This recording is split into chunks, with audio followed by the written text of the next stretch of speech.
Hello, good morning, good evening, good day, good afternoon, and aloha.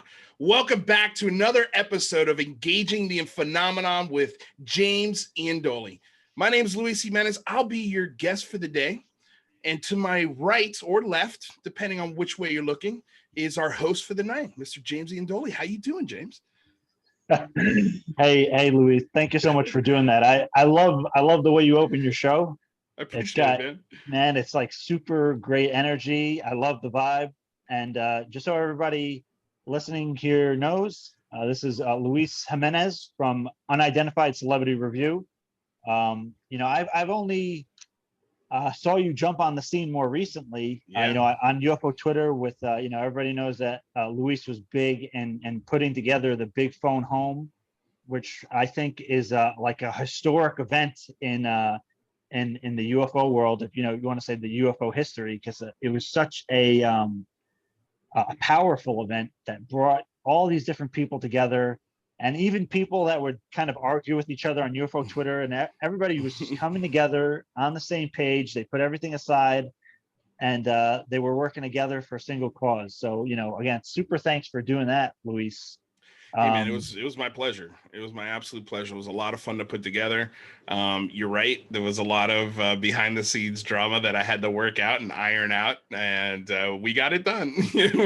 we got it done. It was fun, man. It was a fun day. I mean, I always like internally roll my eyes, not out of disrespect, but of just like, there's no way this event changed anything. Like in my head, I'm just like, it wasn't that significant.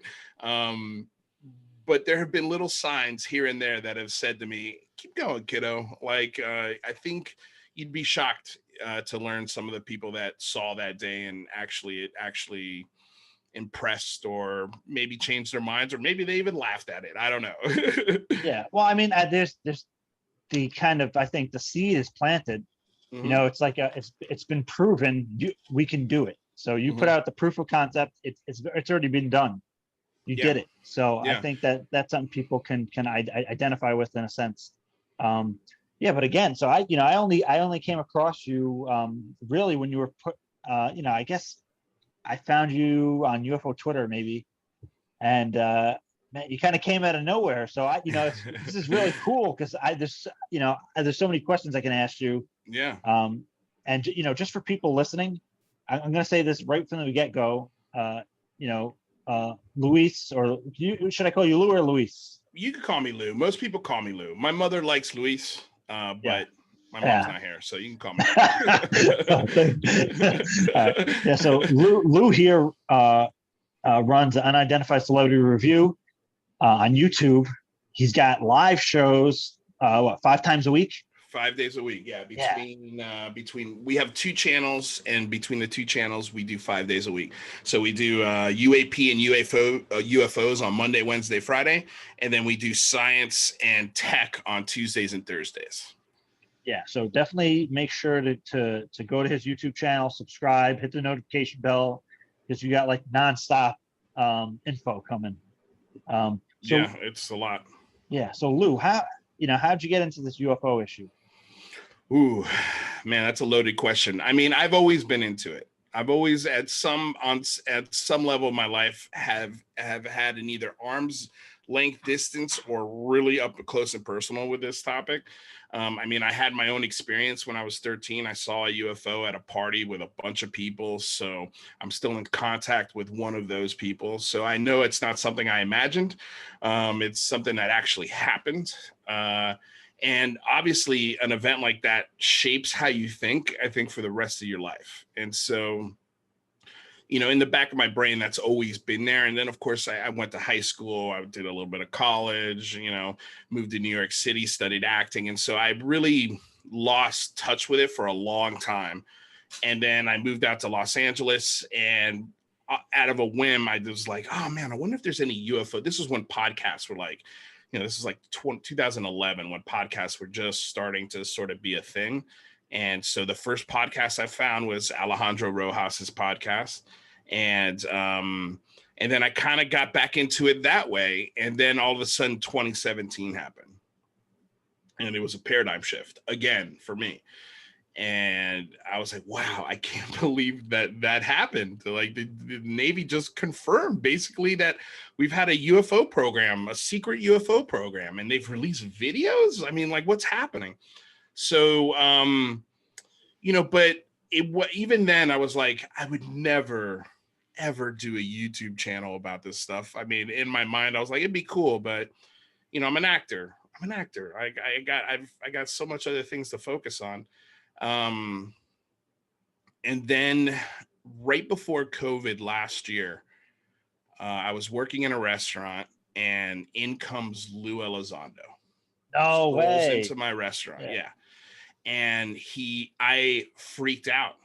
Like I literally freaked out. I've never, and this is not bragging, I'm not trying to be a jerk here. I've been around some big A-list stars. I've worked with Tom Hanks. I've never ever fanned out or asked for a picture or an autograph, because I've just always tried to be a professional on set, strike up conversation when it's natural, try to make people laugh, try to be memorable, but don't be weird, don't be creepy, don't be a fan. So, when I saw Lou, all of that went out the window, like all of that decorum, all that professionalism. I was like, he's going to sit in my section. I got this guy. This is my table. So he was there with the production crew for the season 2 of Unidentified. I talked to him. He was a really just wonderful person to talk to. He was super open. And at the end of the dinner, he's like, hey, let's get a picture together. I was like, awesome. So I go to reach for my phone. He's like, don't get your phone. I'll take the picture. I'm like, with your phone? Okay. Which means he's got to send me the picture, right? Yeah. So that's exactly what he did, dude. He sent me the picture. He texted to me, and he's like, hey, if you're ever in Encinitas, stop by the store and ask for me, man. I'll be more than happy to give you a tour and shoot the shit with you. I was like, are you sure? Like, I will call you. Like, I will call you. And so then right after that, I went home and I really started giving this YouTube channel some serious thought. I was already thinking about it, and this happened in December. I was already thinking about it in late November. I mentioned it to my girlfriend in passing. I was like, hey, I was thinking about starting this YouTube channel about UFOs, and maybe I could throw a little bit of acting information in there because I'm an actor. But the primary idea was to review TV shows and movies having to do with the topic of UFOs. So if a new TV show came out or if a new movie came out, I would review it. Just like we get reviews on YouTube for video games, for movies, for TV shows, for beauty products. We get review shows for everything. But nobody was reviewing and calling out bad UFO productions. So that's why I was like, okay, maybe I could do that, because I could bring my film expertise to the table, and I could also bring my UFO passion to the table. So that's what I did. I started a YouTube channel, and the idea was to bring in my friends and my actor friends and my writer friends and my improviser friends, and to have them come in and help me review TV shows and stuff. Then COVID happened. So then that whole format changed because it had to, which was, I think, kind of a good thing. I struggled for a long time. It was about 8 or 9 months, and my channel was growing, and I had given myself 5 years. I was like, I'm going to give this channel 5 years. If I can't build some traction or an audience within the first 2 to 3 years, I'm going to cut it. I'm not going to do it, but I'm going to give myself a 5-year window to see where I could take it in 5 years. And so about 8 months into the process, I was listening to more shows. I had found your account. I was getting exposed to a lot more different ideas and things like that. And I invited Martin Willis onto my show as the first guest I asked to come on the show. And he said yes. I was shocked. So I talked to Martin Willis. I had talked to MJ Banias. I had invited Alejandro Rojas. And all these guys came on my show. And around when Alejandro came on the show is when I came up with the big idea for the Big Phone Home. Okay, yeah, that's what I was going to ask you. Yeah, that's when it came to me. It was because I would always hear at the end of people's shows, hey, if you want to change this, call your congressman, call your senator. And I was like, they're right. It's a good idea, but how many people is that inspiring? Like, how many people heard that and went, man, you know what? I'm going to pick up my phone and call my congressman. Yeah. I didn't, so if I didn't, that probably means a lot of folks probably didn't either. And so I was like, oh, boom, that's it. It just came to me like a lightning bolt. I was like, what if we had a telethon like in the 80s, like Live Aid, or that Comic Relief, remember in Comic Relief when they had all these comedians raise money for the homeless, and it was like, you had a comedy set and people would call in and donate money, but instead what we would have with this would be UFO personalities, people who do, YouTube channels, podcasts, anything. So I was trying to get in touch with anyone and everyone that I had heard about at that time, because I was like, well, if I can get, Alejandro Rojas, Martin Willis, and then I got Lou Elizondo. That's when everything changed. When I ran the idea by Lou, and he's like, that's a fantastic idea. I'm like, okay, well, would you be interested in joining us? And he was like, yes, absolutely. I was like, oh shit, now I have to do this. Like, now this is gonna have to be done. So that is what really got the thing snowballing.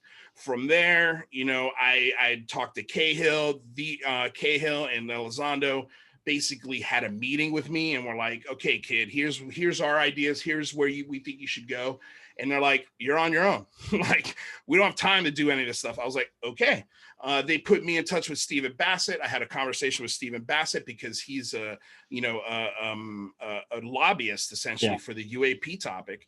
And so he gave me a lot of wonderful ideas on how to steer this event, what day to hold it on, why we should hold it on a weekend, all sorts of stuff. So then after talking to Stephen Bassett, I then put together a congressional and senatorial call list by hand. So you didn't have to go to 4 different websites to find the address, their office phone numbers, and their emails and their Twitter accounts. I put it all in one spot. So you could do it with one click. You could find all of their information. And then luckily, James Fox, after I put my website up, was like, he came up with his website, UAP Act Now. And I'm like, oh my God, this is awesome. This is so awesome. This is exactly the website I wanted to make, but I didn't have the resources. So I was like, well, what do I do? I was like, fuck it. I'm going to push both websites. So I started pushing James's website and my website because they're accomplishing the same things. They're asking people to get involved. I'm asking people to actually make a phone call, actually send a tweet, because I think that's more personal. It's more impactful. But if you don't have the time, if you're a busy mom, but you're still interested in this, use the UAP Act Now. Like, it's 2 or 3 clicks and you can send everybody in Congress a tweet. It's a beautiful, beautiful tool. So I was like, let me just put as many tools in my tool belt as I can. And that's what the Big Phone Home was. It was an 8-hour live stream, having all of these personalities come on the show and talk about the importance of getting in touch with your senator, your congressman, how to tweet at them, what to say. We got, I can't say officially because it wasn't officially given to me by them. But when I was in a meeting with Elizondo and Cahill, I was like, look, I think you guys need to construct what we need to say. Like, I don't know what to say. I'm just some dumb actor. Like, I need you're the guys who are fighting for this. So you guys would have the best verbiage for us to use. And that's exactly what they did. You saw James Fox put out his sort of his script and things to email. And so I copied off of that. And then I also got my version from Lou Elizondo and those guys. And then I melded them. I was like, you could use this one. You could use this one. Again, more tools in the tool belt to contact your congressman and senator. And that was it, dude. That's how it happened. It was a lot of work. Work. I saw you like just trying to contact you, and I can tell how all over the place you were, man. I mean, look, I was learning everybody's names, but not only their names, their account names. So that's why I got your name also so messed up, because if somebody's name is engaging the phenomenon and then the other guy's name is chasing the phenomenon or something like that, you know, it's like I got confused on some names and stuff. So there was like hiccups like that. But for the most part, man, it went so much better than I expected. I really like to set my expectations as low as possible on everything I do, no matter what it is. That's, I think, one of the secrets to life is managing expectations. Yeah. And so I was like, you know, I'll be thrilled if 500 people watch this in one day. I'd be shocked. And then we start the first stream and there's 2,000 people in there, 1,500 to 2,000 people. Say 3,000. 3,000 at some something point. Like that, when Lou Elizondo was on there and then Jimmy Church popped on with Dolan. It was crazy. I did not get in touch with Jimmy Church and Richard Dolan. I tried to, but you know, I can understand how they can miss my message, but they heard about the event. They came to us, you know, it was awesome. So we had some really wonderful moments.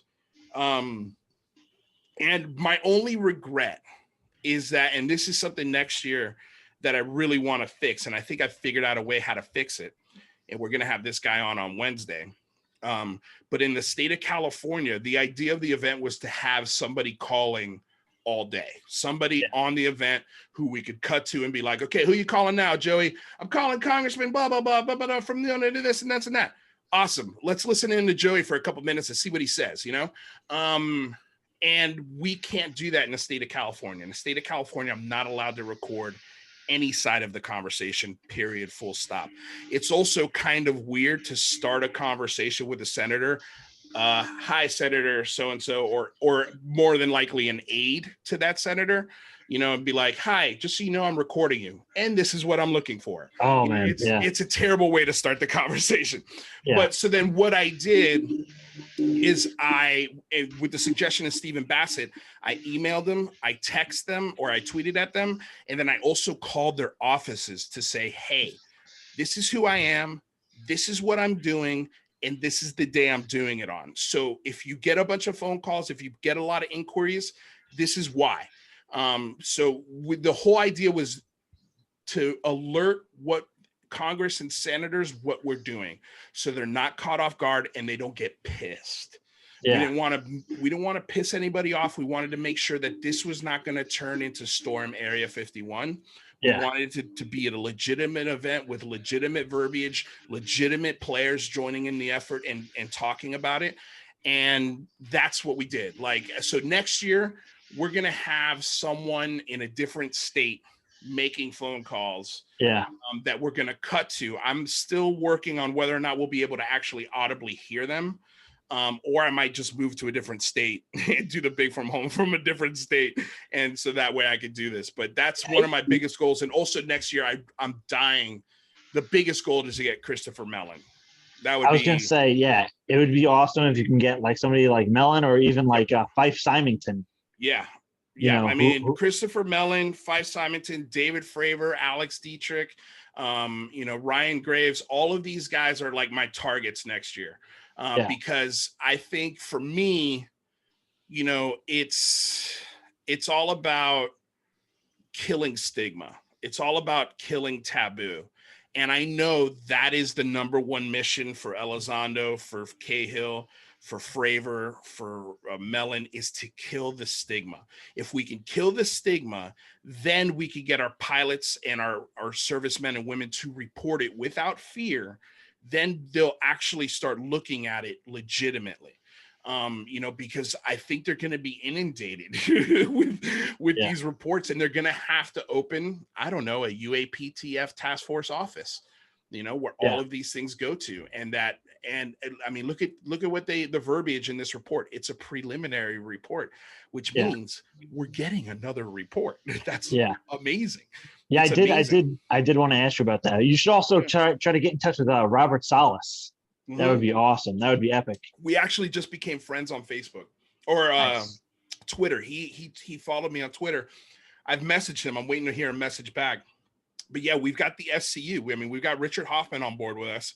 Nice. So next year's going to be really science driven. That's what I'm trying to really focus That's a on. great idea. That's a great You know, idea. just have as much scientists and science and legitimate journalists with their opinions and their thoughts on this. That's the big goal for next year. And I Oh, think so it'll be a multiple day event. I don't think it's going to be just one day. that would be epic. Yeah. Have you talked to like Leslie Keane and Ralph Blumenthal? I've talked to Ralph. We didn't get to talk about the big phone home, but he's going to be on my show soon enough. We had him on the Singularity Lab a few weeks ago.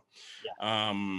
But yeah, I mean, Leslie Kane, of course, like Yeah. she's a goddess. She's a goddess. Like Yeah. I would kill to get Leslie Kane on the show. I think we can get her on the show. It's someone that I haven't asked yet, just because I'm one man.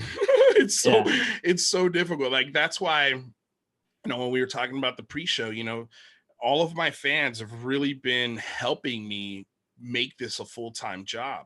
So I can, instead of driving an Uber for 6 or 7 hours a day, I can work on finding more guests 6 or 7 hours a day. I can put in more requests. I can do more research. I can listen to more shows, which makes the show better. It makes the show better and people love it, so that's the long story of how the big phone home started. Sorry that took a while, but it was no, that was great. Just, I mean, yeah, I had wondered myself a lot of that stuff, like what was going on behind the scenes, where are you going from here?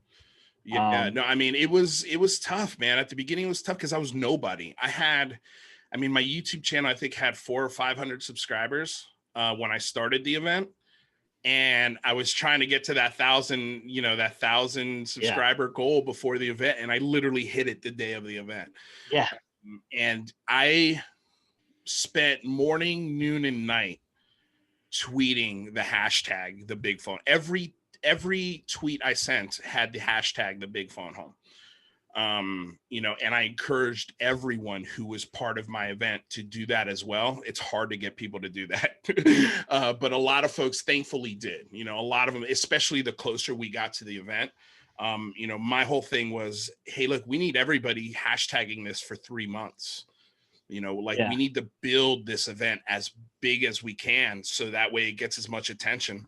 And I think a lot of folks were like, especially like, I think, and I don't know this, I'm just speculating, but I think like a Sean Cahill and a Lou Elizondo were like, we'll be a part of this, but we're also going to watch to see what happens, to see how well you can represent this movement. And I think a lot of folks were going, this is going to be a shit show, myself included. Like, I was like, this could be terrible or this could be great. And it ended up being the latter, thankfully. I think just because I put all the right work into the right places, so it went off as well as I had hoped. But yeah, man, I mean, it was hard. It was I'll really tell hard. you, man. I mean, I thought it was gonna be awesome, right? But when I saw it, I was just blown away. I'm telling you, like, I was so inspired. Wow. I'm telling you, like, Wow. the feelings I got when I was watching the event and participating, it was like I was watching like the citizens hearing. It was on Right. that level of Right. like epicness. Like, I'm telling you, it was like reinvigorating for everybody in the community. And there were people outside the community like watching in on everybody. And that was a perfect example of what they should see when they see our community. So yeah, like, no, well, that's what I was looking at this community. And I'm like, man, what do we need to do to get all these people galvanized on the same page and in one voice? Like, what can we do? And, I think everyone can agree that the government has more information. Everyone can agree on that. Yeah. So if we can all agree there, then let's agree to make a phone call on the same day. That's it. Once we're done, then we could go back to arguing with each other, whatever. But I think you're right. I think that it was a great opportunity for this community to show its best face, to put its best foot forward. And I'm so happy that that's the way it looked, like I'm happy that's the way it looked. I mean, there was a lot of stuff behind the scenes just with certain personalities that didn't like other personalities, and we had to make sure not to cross the streams. But the idea that I can get them to say, hey, I know you hate this guy, I really do, but for 8 hours today, he's saying the exact same thing you're saying. So let's just go with that, right? Yeah. And thankfully a lot of people understood what I was trying to do. I think a lot of folks were scared because they had no idea who I was. No clue. Yeah. I was nobody. I mean, I'm still nobody. I'm just a like I said, I call myself, I'm an actor, man. I'm an actor who's got a real strong passion for this topic. And I got lucky, but also like it was a lot of hard work to back up that luck. I couldn't just sit back and say, "Oh, phone call." There was so much. And but the beautiful thing is I met so many people. So I Yeah. met so many people, and particularly my co-host Michael Mataluni, who was over at the debrief, and now he's with me. You know, now he's my official permanent co-host, and it was because of the big phone home, because we looked at each other, we're like, did that just happen? Did we just do that? You know, and did we do it without pretty much any mistakes? And even when the mistakes happened, it was like, okay, it was fine, we made fun of it, you know. And yeah, man, we just realized real quick, we're a good team. You know, Yeah. Yeah. we're a really good team. You know, you bring the seriousness and the foresight and the thoughtfulness of it. I bring sort of the entertainment and the emotional side of things. And it's just a good mix, man. It's a fun mix. We have a great time every time we do the show. Every time we do the show, they're always so much fun. But the thing that we always get a kick out of is people are like, this is so informative. It's Yeah. just a great conversation, and it shows that, you know, and we have disagreements on my show all the Oh time. yeah. Oh yeah. I see All them. the Yeah. time. But we gotta be able to learn how to listen to the other person and talk through these issues, you know. And we can do it. Like, there's a lot of smart, intelligent people, and for some reason in this community we rely on Twitter to talk to each other, and it's not a good format. Like, Yeah. there's Yeah. a lot of nuance and translation that gets lost in a tweet. If you write something meaning, like, with good intent, somebody could read it with like, man, this guy's being an asshole. Yeah. So instead of, like, anytime I try, it doesn't work every time, but anytime I see a Twitter fight, I try to reach out to both parties and say, hey, would you guys like to come on my show and let's talk about this? Let's talk about this. Yeah. Because you guys are getting feisty and angry at each other, and this doesn't do good for anybody. You know, like, we need everybody talking to each other on this. And it's worked in some cases it hasn't, you know. I mean, yeah, I mean, like, we had Mick West on the other day. We got him to admit that the Fravor case was Yeah. unexplainable. That was so epic. It's That so was so. epic, That's like. you know, like, and that's what I'm like. I think what happens with Mick is a lot of the times people get so angry and emotional because of what they hear. They might hear him, it's just one thing that sets them off, and then they ignore everything else that comes out of his mouth. And sometimes, like, he does this on purpose, and I've called him out. He's trolling you. Like, Yeah. if you're going to come at him with emotions and name calling, he's going to troll the shit out of you. Yeah. Be Yeah. prepared for that. And everyone on Twitter should be prepared. Oh, Mick's trolling again. Like, he doesn't believe that stuff most of the time. Like, Yeah. he really thinks he leaves room on the table for, this is unexplained. This is something that is the diamond in the rough. But a lot of folks don't think he thinks that, including myself. I didn't think he had room in his thought process to leave room for that hypothesis, but he does. And if you get him in the right setting, and if you treat him with respect, he'll give you nuggets like that. You know, Yeah. he'll give you nuggets like that. And I also think that that conversation with Alex Dietrich changed him. Something changed him after that conversation, and thank God, because that was another Twitter fight that I reached out to Mick and I reached out to Alex, and I was like, hey, you guys want to come on the show and discuss this? And then they got together and did it themselves. I was like, even better, you know, like, it doesn't have to be on my show, just as long as you guys talk.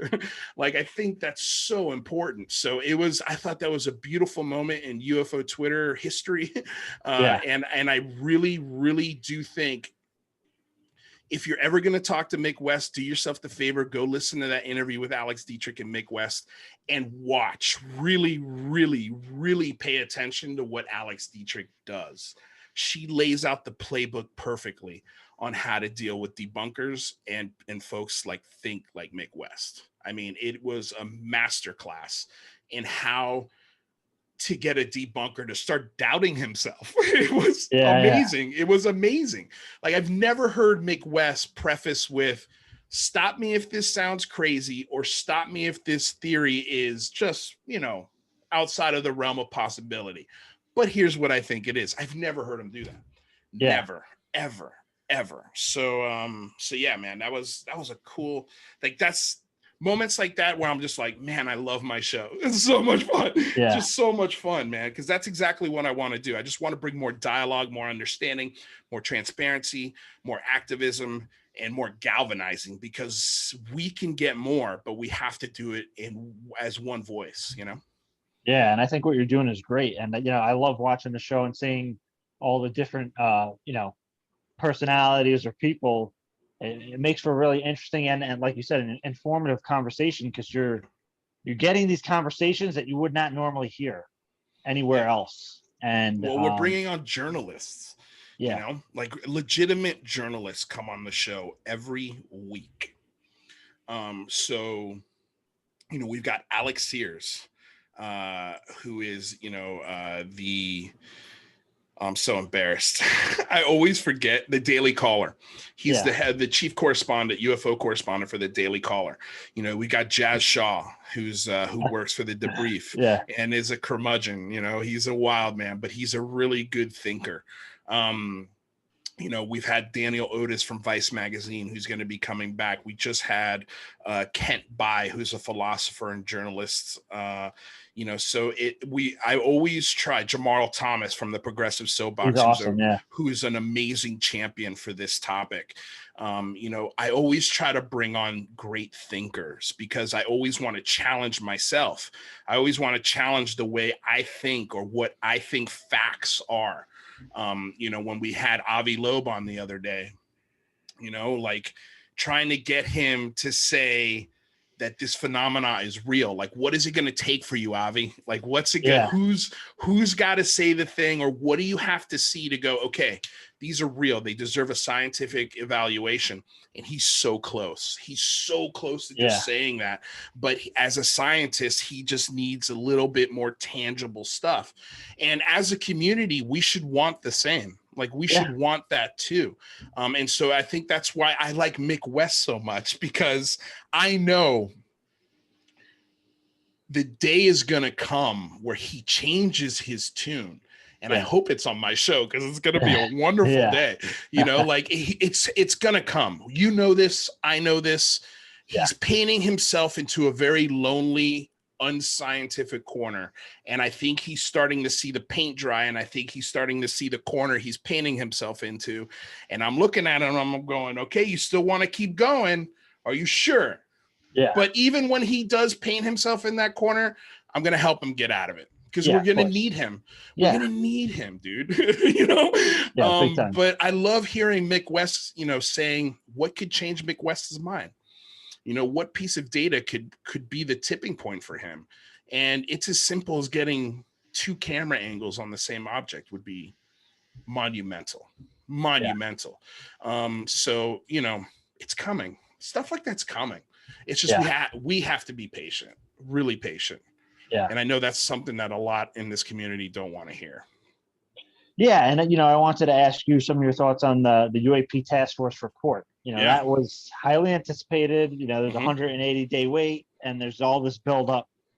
And, you know, the UFO community acted in fashion, and, you know, it was divided. You know, some people were like, very divided. This is great. And other people were like, this is a nothing burger. You know, what do you think?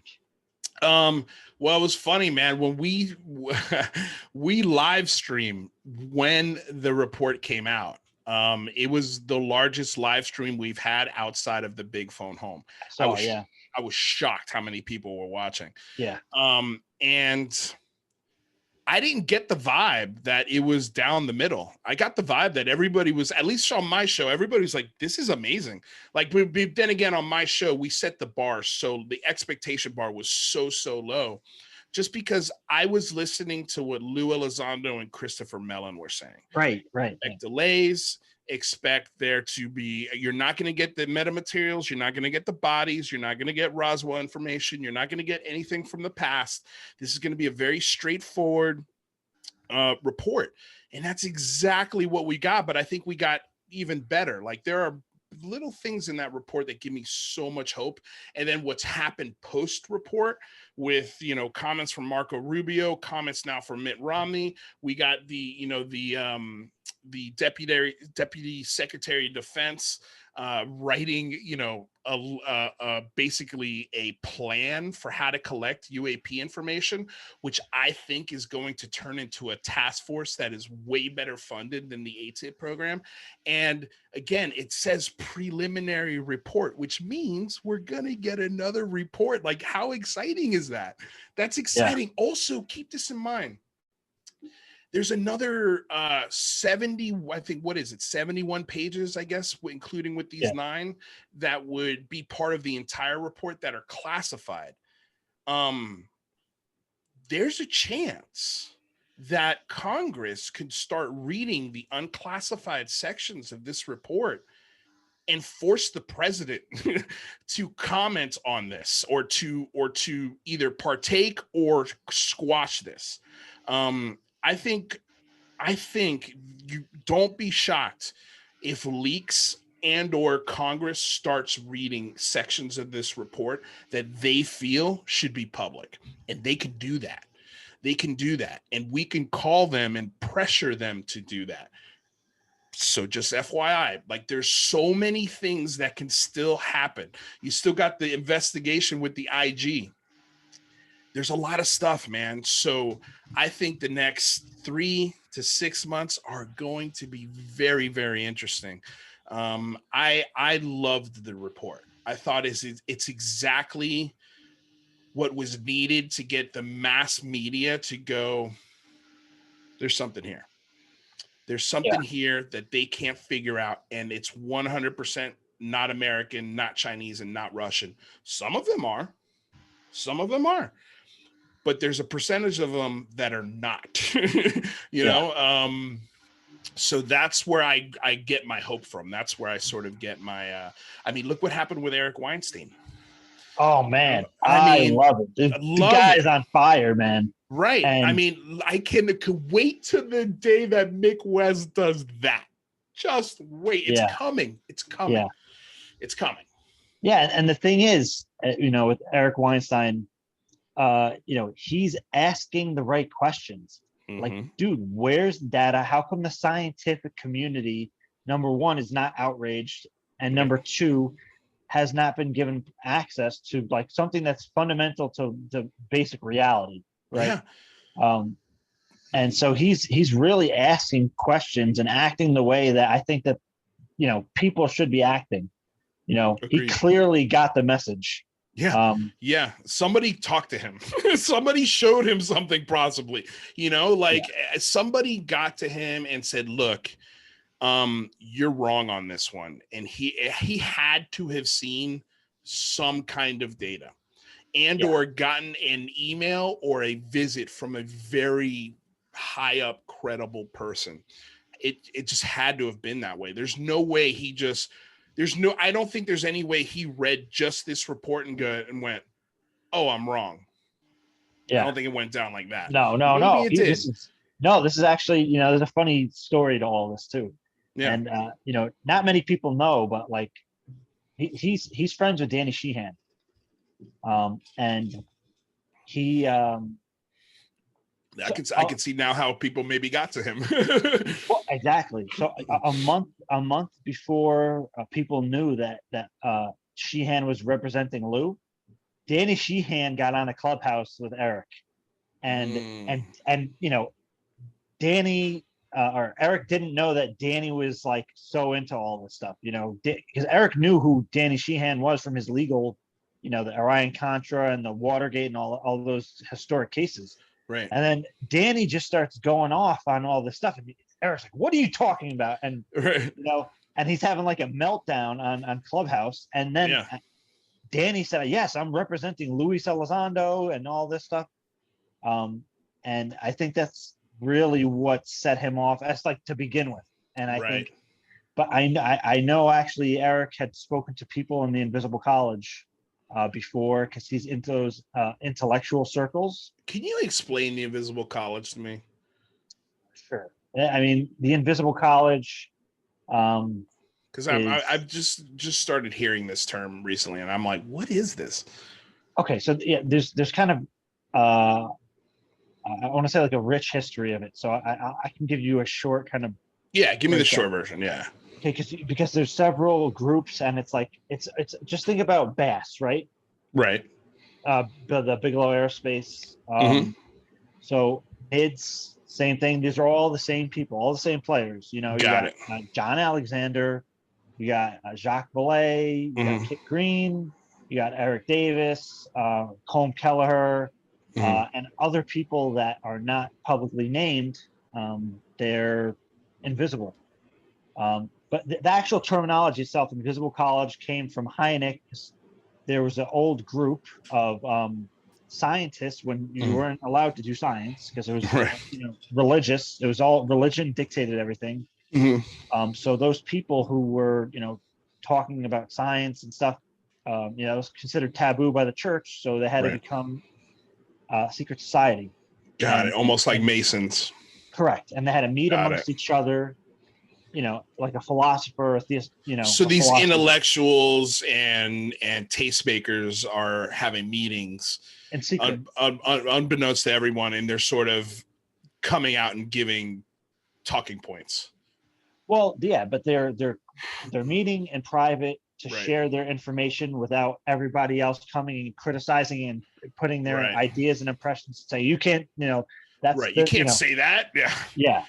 Right. So Okay. so that's kind of, but there's a whole history, a special history of it in the UFO community with the Invisible College, the Aviary, John Alexander's in the 1980s, the Advanced Working Physics Group. Mm-hmm. Advanced Physics Working Group. It was the 1980s. They tried. It was like ATIP in the 80s, right? Got it. And they were trying to get funding by calling it advanced physics. And I think they mentioned the threat. If you go into John Alexander's book, UFOs, I forget the subtitle, but it has to do with like mythology and stuff. Yeah. But the title does. And it's kind of trying to separate the reality from the myth. And he mentions the group, and all these big names were meeting up, and they had, again, it was the Aviary was one group, Advanced Physics Working Group, Invisible College, but it's all the same players.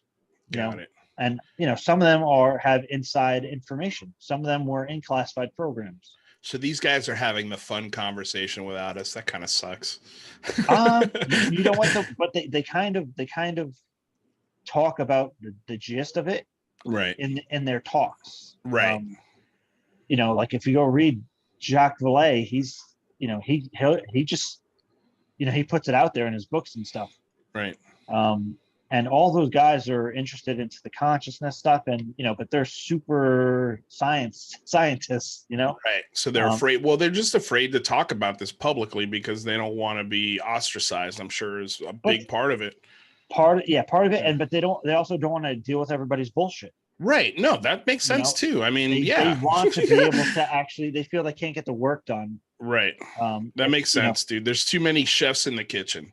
Yeah, and there's people looking over their shoulder and criticizing them. It's like you can't talk about these kind of advanced ideas if you have people. James, look what happened when the SCU. Remember a few months ago, like right before the big phone home, the SCU put out a list with blacked out names. Yep. And people freaked out. Yeah. And I'm looking at that and I'm going, you guys, first of all, the letter goes to Congress, so the names are going to be public. If they're protecting those names because they don't want people to be inundated with emails and bullshit, that's reasonable. That's a good reason to keep those names out. And secondly, they haven't explained why. Like maybe just give them a couple of minutes to come up with a reason, give them a day. Yeah. Maybe they made a mistake. Maybe they'll correct it.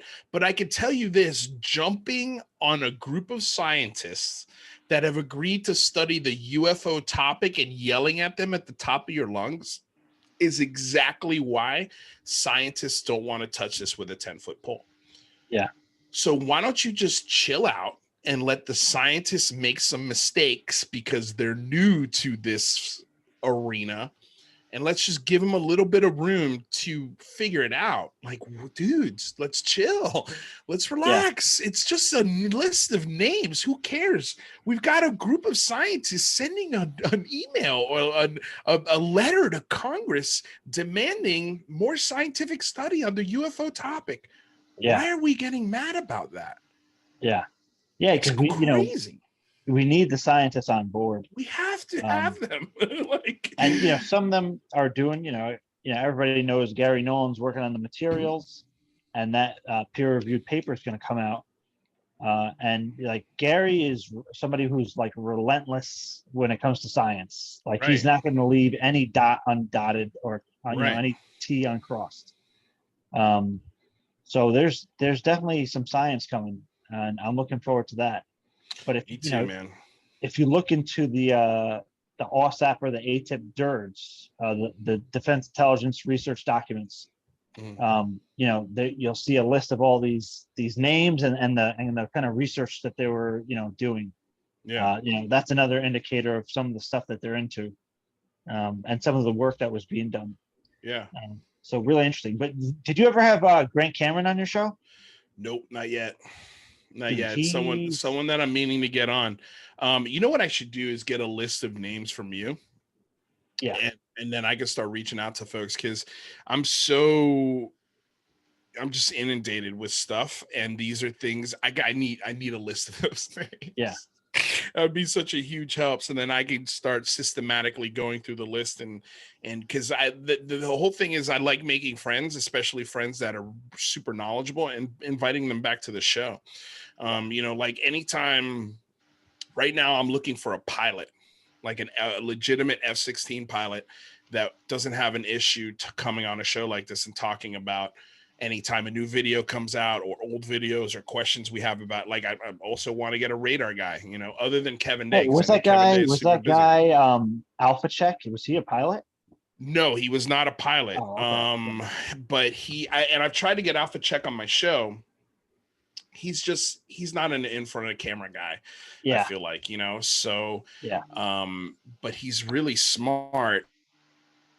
And I think that's why him and Mick, and I think he's afraid to debate Mick because he wanted to bring on a pilot with him to talk to Mick, because there are things about the mathematics of it that I think confuse Alpha Check, just like they confuse a lot of normal people. And to have that backed up with a pilot would be nice, especially when you're dealing with Mick. But it just never materialized. I tried to make it happen, but maybe it will, but yeah, I mean, I think Alpha Check's video was amazing.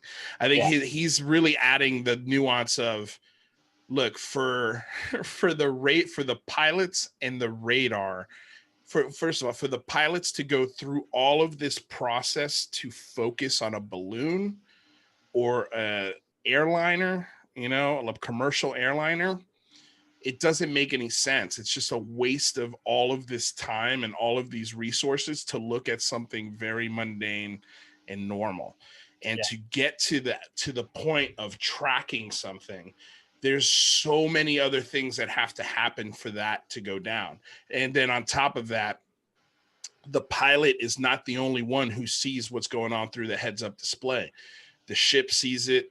The other pilots see it. It's like it's all connected. It's like it's like Skynet. It's like if one pilot needs everybody to focus on something, it's a flip of a switch, and boom, everybody sees what he sees.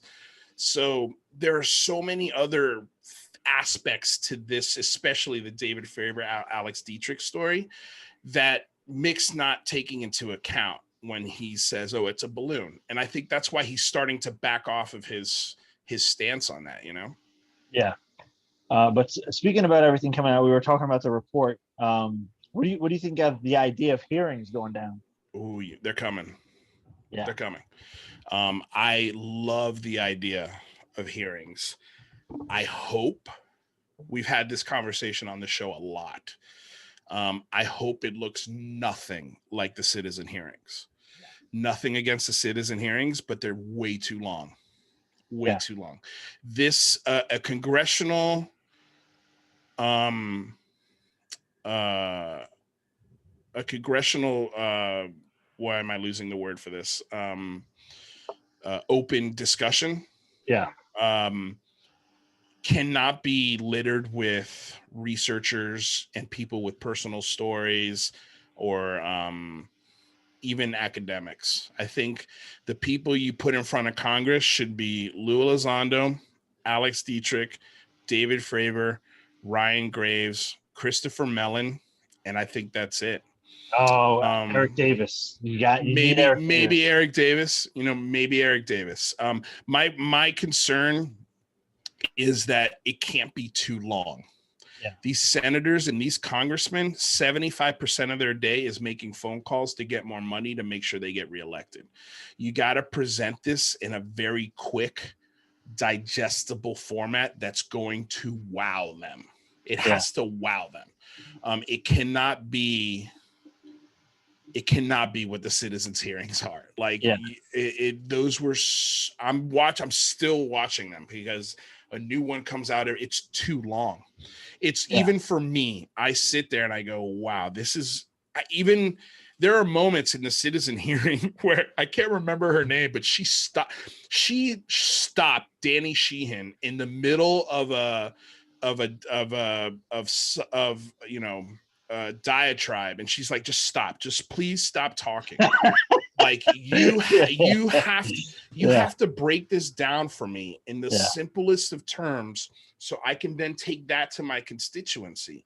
All of the stuff you're saying right now, what am I going to do with that? Yeah, I think it's good for researchers. Like researchers is like you're kind of like getting informed on all this. But yeah, when you're talking about without a doubt, if the citizen hearing is a UFO convention, maybe the best thing ever. You know what I mean?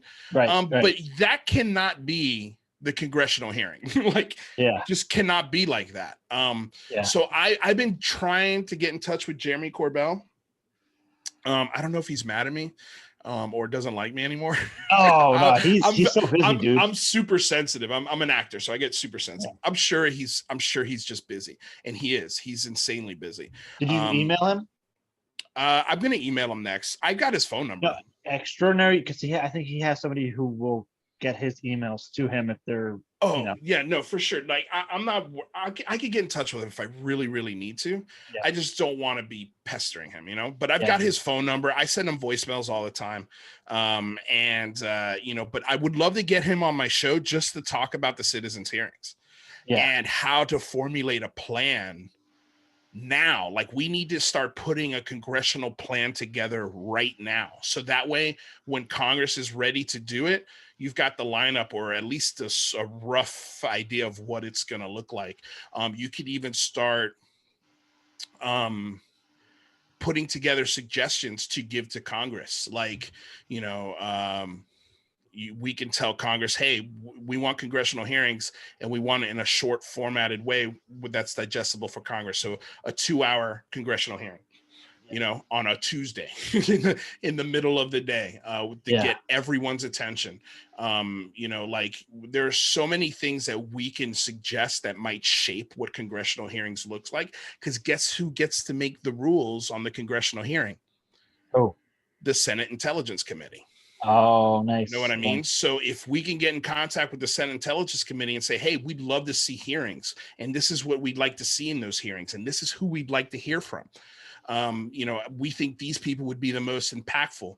Honestly, if I was going to do congressional hearings, first person I'd bring up, Alex Dietrich.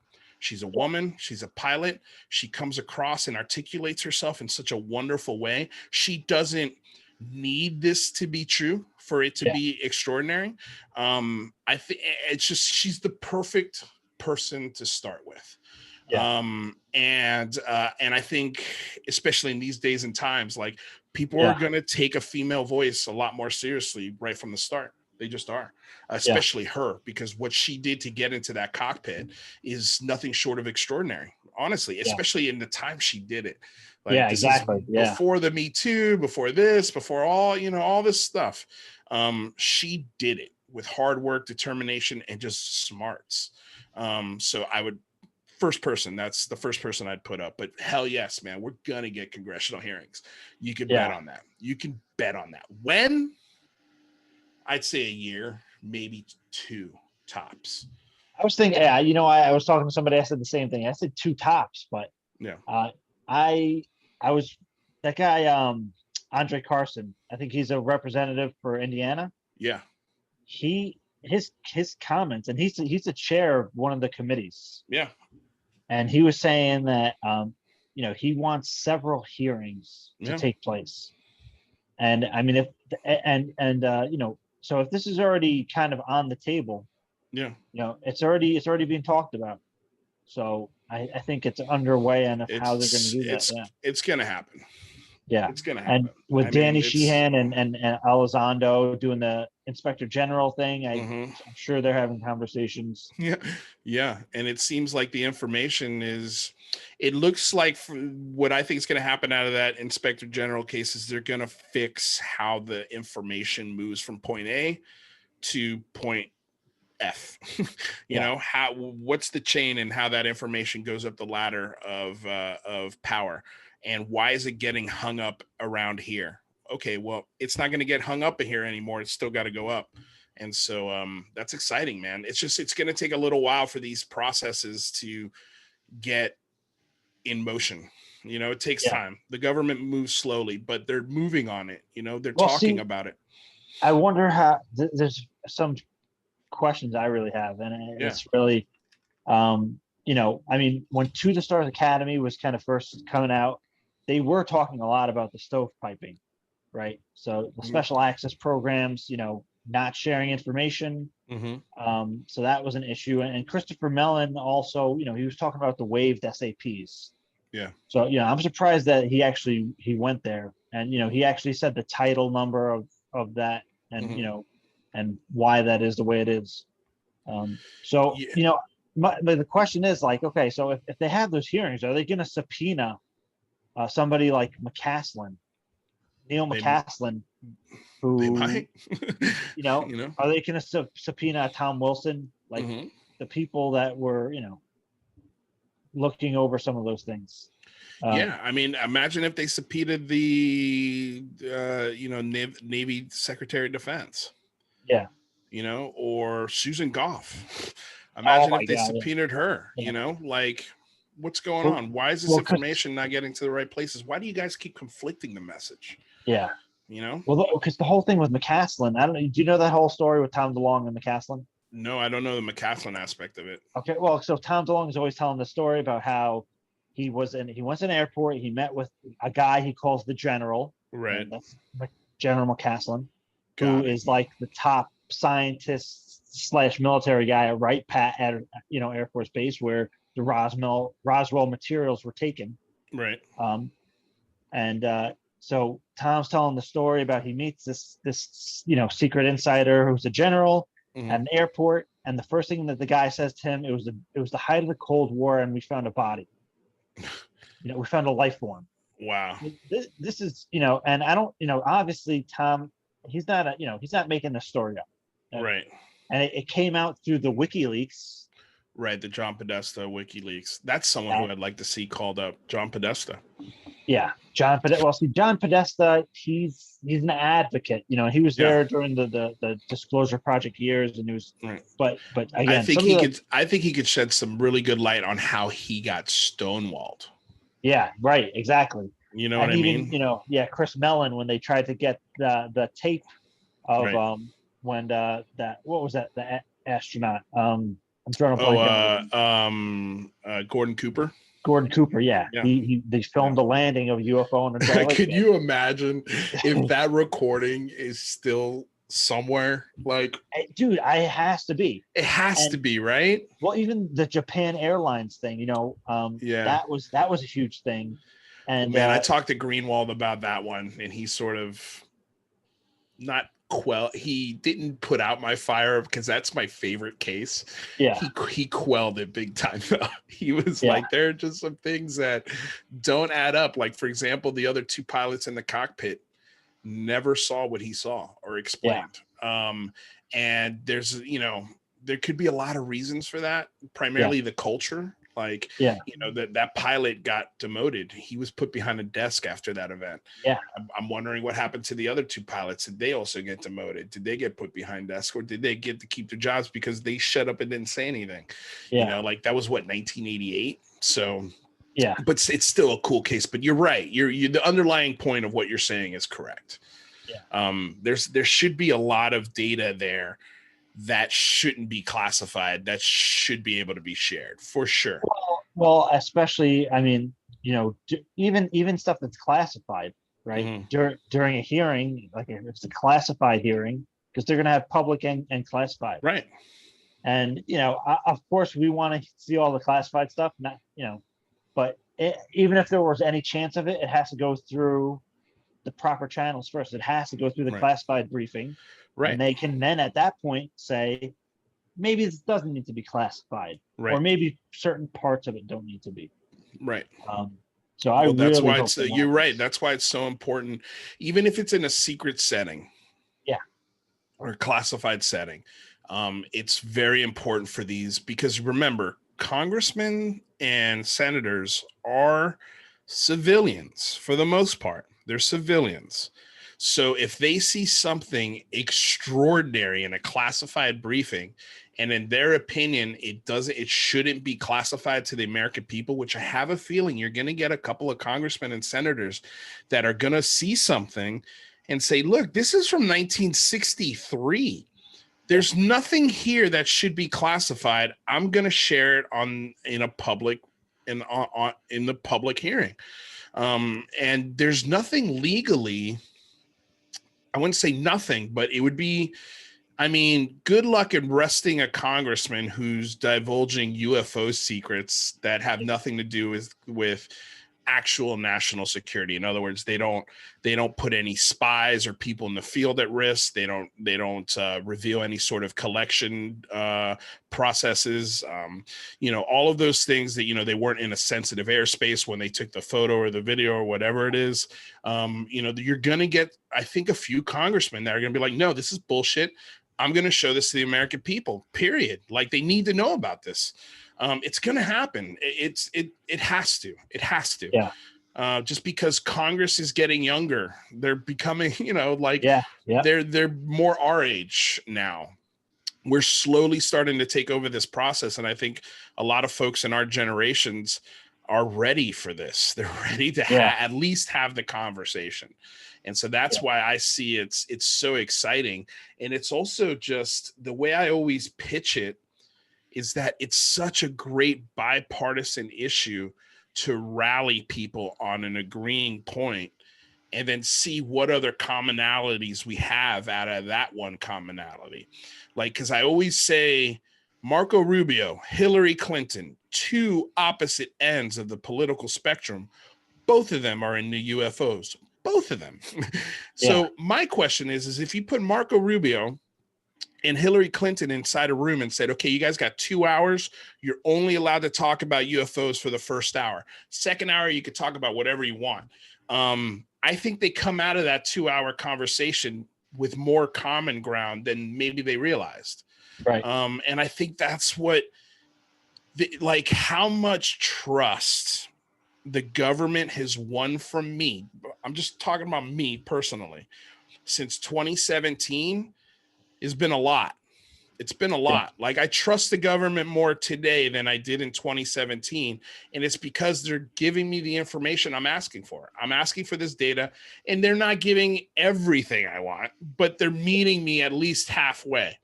And so I'm not going to complain about that. I'm just going to encourage more of it, because the more of it they give us, the more trust they'll win from folks like me. And I have a feeling you're going to win trust from a lot of other people, including internationally, if you're the first country to beat everyone to the punch on this story, on these facts. So it's a golden opportunity for our government to really win a lot of trust. So that's why And I I love think talking about it. Yeah, that's another kind of I don't know, you could say victory, or kind of Yeah. like encouraging aspect of the UAP report. Yeah. Because ultimately the UAP report, the UAP task force report was a response to the people, which we haven't seen too much of that, Right. right. And I think that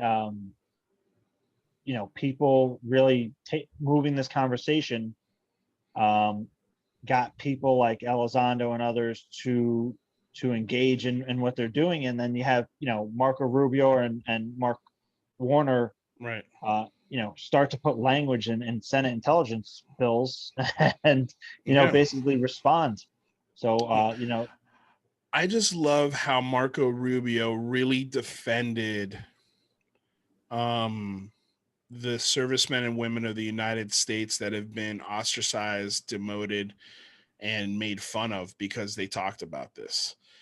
He really stuck up for the people who've been ostracized by this, and I think more of that is coming, because like I think the thing that this discussion is missing, and I think it's something that the UFO community is really screaming for, is they want to start having the alien conversation.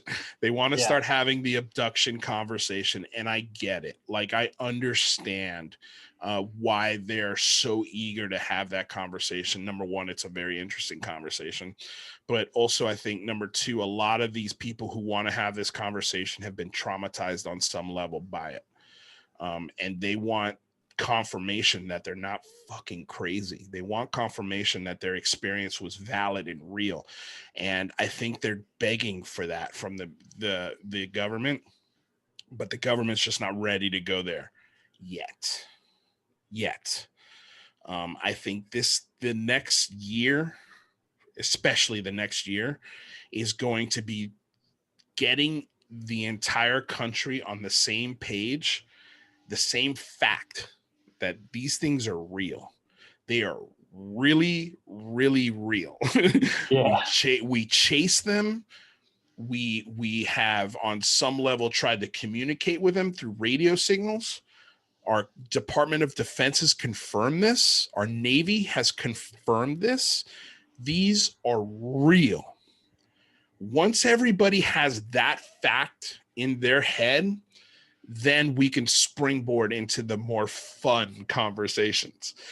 Because once people can understand, just like Eric Weinstein just did, they need to come to a paradigm shift of that level where they're like, not only is this real, but Jesus Christ, I've been wrong the whole time.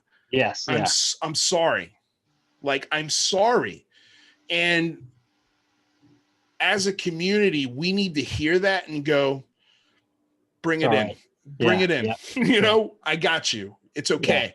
Like, I understand why you thought that, because again, having my own personal experience, I almost never bring it up because I have a hard time understanding it. I do. And I saw it. So when I tell that story, how is that person receiving that information going to understand it more than I do? There's no way. So but if they had the knowledge in their head, oh, these things are real, and I know Lou, like I know Lou, and I know he's not full of shit.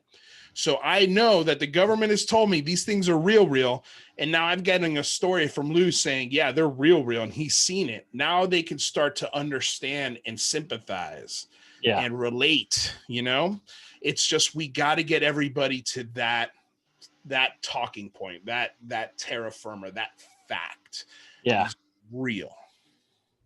I think that's excellent driving home point, and because I know we got to go now. But just for people listening, where can they find your show, your information, hit you up? Yeah, well, James, first of all, thank you for having me on the show. I know this was a long time coming. We've been trying to do this Yeah. interview for a long, long time. So I'm so happy that we finally got to do it. I'm so happy you've been on my show. I really want to thank you. You are a historian. Like, I love listening to you because you've read all the books. You've lived and breathed the ups and the downs of this story. And I feel like you've come out of it on both feet looking like a rational, very cool dude to talk to. So much. So seriously, like, just thank you, man, because I love leaning on you, especially from a historical standpoint. Like the Invisible College, I had no idea what that is. Some of these investigators that you threw my way, I don't know who these guys are. Like, I'm trying to consume all of this and learn all of as much of it as possible, and I got a pretty good grasp on a lot of it, but some of it I just don't know. So thank you. That's first. Second, if you want to find my silly show, please do. It's called the Unidentified Celebrity Review. It's on YouTube. You could find me on Twitter at Lou Angeles, L-U Angeles, like Los Angeles, just with L-U. And yeah, hit me up. I'm a busy dude, but I try to answer everybody. But yeah, I mean, please come check out the show. We have shows 5 days a week, Monday, Wednesday, Friday on my channel, the Unidentified Celebrity Review, and then Science and Tech on Tuesdays and Thursdays on the Singularity Lab with Michael Mataluni. But yeah, man, this is going to be a fun adventure. I'm glad we're friends. I'm glad that we're going to see the next 2 years, together, shoulder to shoulder. I can't wait for next year's Big Phone Home. Because it's going to be even bigger and more impactful than the first one. And I think this is just the beginning, man. This is the start of a paradigm shift. It's a paradigm shift we're going through right now. It's literally the sails being blown this way and the winds are changing, and now it's starting to be blown this way. And it's fun, man. It's fun to have a front row seat to that. So with all of that, I truly appreciate it, man. Seriously. Yeah, thanks so much. And I'll eventually be doing some live shows here, and I definitely want to have you on. Dude, listen, if you want me to help you produce your first couple live shows, I will help you. Anything I can do to help you make sure that you're successful when you start, just ask me. I'll be more than happy to do that for you. Honestly, like, for real. Sure thing, man. I think it's important that you do live streams. Like, all the other shit aside, your history, your voice, your calmness, it's a refreshing voice. And I encourage you highly, dude. And if you need my help, do not hesitate 1 second. I will show you how to do a show and make it look awesome and something that you're proud of, and something that people look forward to. It's easy. Once you got it, it's easy. So yeah, dude, I'm here. I'm a resource. So please lean on me. Please lean on me. Seriously. Yeah. So, but definitely, regardless, I'm going to have you on again sometime. And anytime. Anytime. And we got to get you back on as well. Yeah, we're going to have probably, I mean, I'll let you know, but I think in July, we'll probably be able to get you back and talk about the report and what's next. And I'm sure there's going to be news that drops between now and then as well. There always is. There always is. So well, dude, it's exciting times. Jeremy Corbell is going to do a drop on Tuesday. There you go. There you go. So, we'll have something to definitely talk about next week. Yeah. He said that on like mainstream news. He was on like some mainstream news. He's like, I'm dropping something on Tuesday. That's great, dude. I love Jeremy, man. A lot of people, he sometimes rubs people the wrong way. I think he's great. I think he's, my opinion, especially after meeting with him, my opinion of Jeremy Corbell has done a 180. I really respect the guy's work. I think he's wrong on some things, but that's okay. Yeah. That's what, but everybody's wrong on everything. Yeah. He has a great voice and an elegant way of speaking to the mainstream media to represent the subject. Yeah. But you want to know something else, man? And I guess I'll end on this. I know we got to go. I think the best thing that he's done for this community is he's upped everybody's game from a production standpoint. Oh yeah. You can't make a UFO movie that looks crappy anymore. Yeah. Thanks to Jeremy Corbell. Yeah. Like if Jeremy Corbell doesn't do the Bob Lazar movie, which is very controversial, if Jeremy Corbell doesn't do any of those other films that he's done, Nano Man, all those other cool little flicks. Yeah. UFO films would still look crappy and sound crappy and they look kind of lame. You know what I mean? Like Jeremy Corbell, he's a filmmaker. He's a legitimate filmmaker and he's a good one. Honestly, he really is. And he inspires, he inspires. Absolute big time. Weaponize your curiosity. I mean, it's a killer phrase. It's a killer phrase. And that's what, again, I don't believe everything Bob Lazar says, but the one thing Bob Lazar does, that story, is that it inspires people to look and take the subject a little more seriously than they might have at any other time. So I'm going to take that positive thing and just walk away. Yeah. Well, and that's another conversation we got to have sometime. For sure. For sure. But, thank you so much, Lou, and I'll speak to you again soon. Dude, I appreciate it, man. It was fun. Take care, brother. Peace.